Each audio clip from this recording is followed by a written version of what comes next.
Before we get real deep into the SSIS side of our incremental updates, what we need to do first is have a set of test data that we can then bring into SSIS as a source.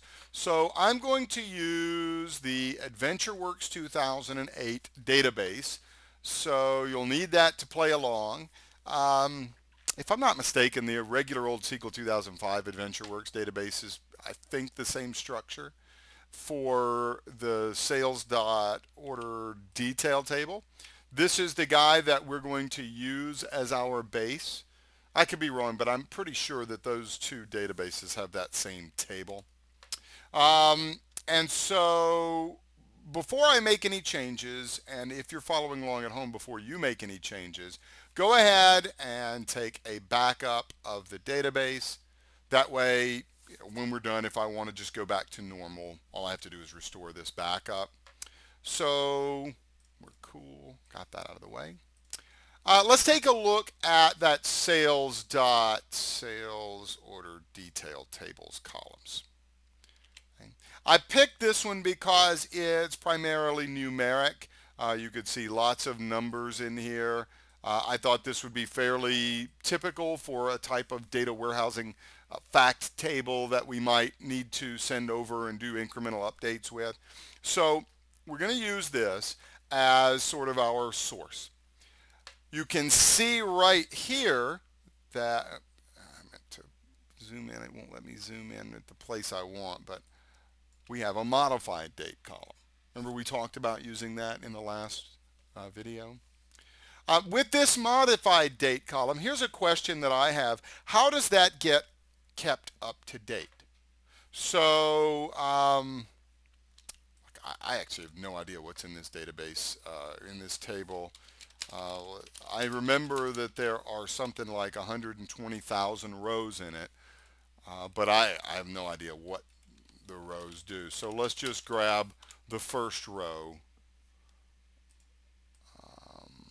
Okay, so you see the modified date was July the 1st, 2001. So let's change this value here. So let's say update sales order detail, set unit price equal unit price plus 1,000, where, and what's the primary key? Sales order ID equals that, and sales order detail ID equals that. Okay, you satisfied that this is going to update a single row?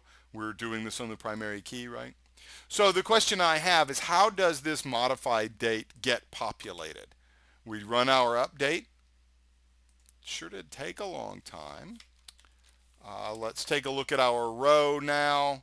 It did successfully update from 2024 to 3020. That's weird. Our modified date was not kept in sync. That's lame. Wouldn't you want that to automatically be kept in sync when a database change is made? That's kind of weird. All right, so here's the question. How can we enforce that this is done automatically?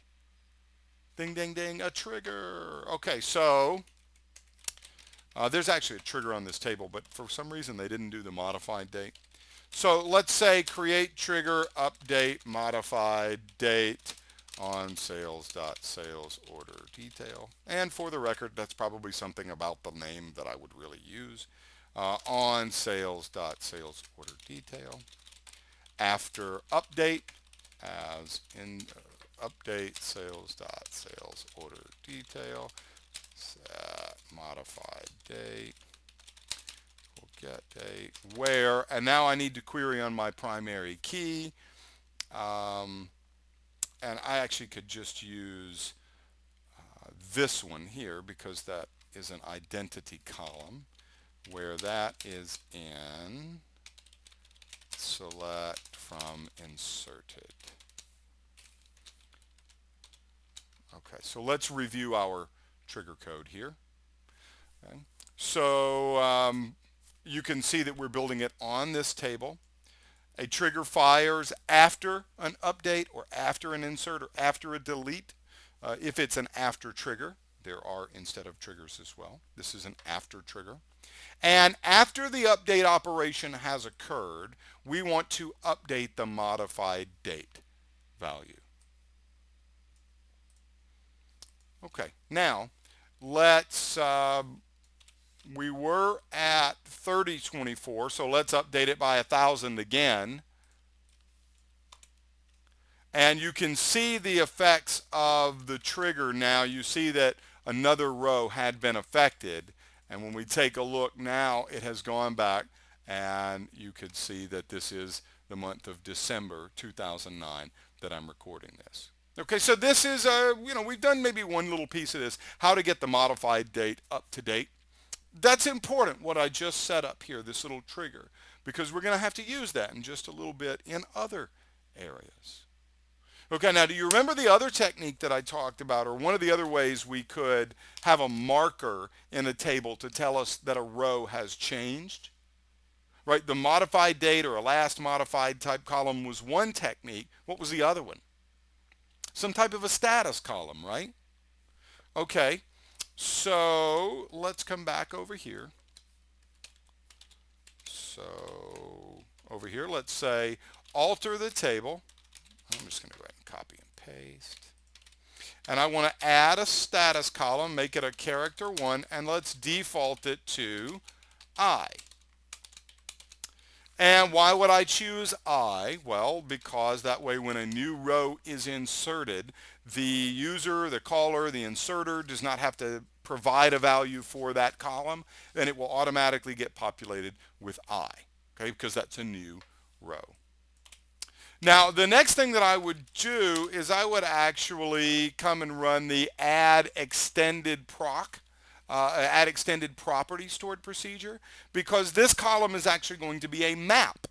So we really are going to say, for the status column, I equals an insert record, right? You remember what we did in the video, right? So IU equals update, etc. So the add extended property is what you will see when you go over in the guy over here and you look at it in the design view. It's a way to create documentation directly with the object itself. There might be a couple here within the table that will have these. So let's see if there's down here you see this description. Okay, this description is populated by that SP add extended property stored procedure. Okay, so what we need to do is we got to figure it out, and I can never ever remember the syntax here. It uses a hierarchical system with level 0, level 1, and so here's what you do. And I'm going way too deep, but I'm trying to teach you how in the real world you would really do this. You're going to just hit F1. You're going to highlight it first, and then you hit F1. So double click on the stored procedure and then hit F1. Brings you into the books online, and just go down to the bottom and get a syntax example of how to add an extended property to a column in a table. Okay, so this is our guy here. And just copy and paste. Okay, copy the code. And now you can come back over here and paste it. Okay. So the schema is sales. The table name is sales order detail. The column is status. And so now put in a description. Instead of a caption, I would say MS description. Okay, so that is really important here, because this is the value. Try yellow, that highlights better. This right here is what shows up in that description column in the design view there, MS description.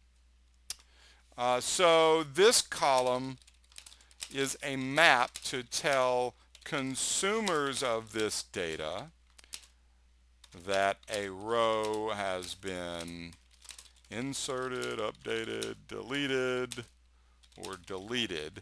I equals inserted since last synchronization. U equal updated D equal deleted, and N equals no change, right? Or N or null equals no change. So have I added that already? Yes, I did. Okay. So I add my extended property, and I did something wrong. Did it want those? Postal code was not it. It's certainly not that. Column, I changed the wrong thing. Okay, so now when we go back over here to the Object Explorer and we look at the design of our table, when we look at the status column down here, move you out of the way, bring you up, then you can see our description is being listed right there. Pretty cool, huh? This is how you can generate your own sort of data dictionary, your documentation in the database. And then you can use third-party tools to generate more fancy documentation. Okay. So let me save this because we'll need to do that. Okay, so now if we take a look in the sales.order detail, I'm just going to go ahead and get all the rows. I know I shouldn't, but nobody here to slap my hand and tell me I shouldn't. If we take a look, the status column is null for the whole table, right? So let's now imagine a real world scenario. We need to set up a destination to do incremental loads. Well, let's go ahead and update that, and let's set the status equal, and we have two choices. We could say I directly, which is really what I would do, or we could say set it to the default value. Remember, we defined that the default was I already. And so we go ahead, it's actually going to update every single row. That's why it's taking a little bit of time. And once it's finished, we'll be able to see that it has, come on, really? I don't have that much memory. It's not that fast I'm using a virtual machine here. I didn't think it'd take that long, though. Oh, I know why. Because there's some sort of fancy trigger that the AdventureWorks people put on here that just slows everything down. Watch. You see there are two triggers on here. There's one that we built at the beginning, but then there's this other fancy one here, and it does all kind of editing. So it updates the person.person table, it audits the row, it has error trapping and error handling, and it's got just lots of fancy stuff. And we have the tempDB database has filled up. Gosh, I didn't want to do that. So here's what I can do. So I can say alter table, disable trigger, and I can say either all, which is kind of a deprecated way of doing this, or I can actually put the name of the trigger in. So now that trigger will not fire. So let me move that up here.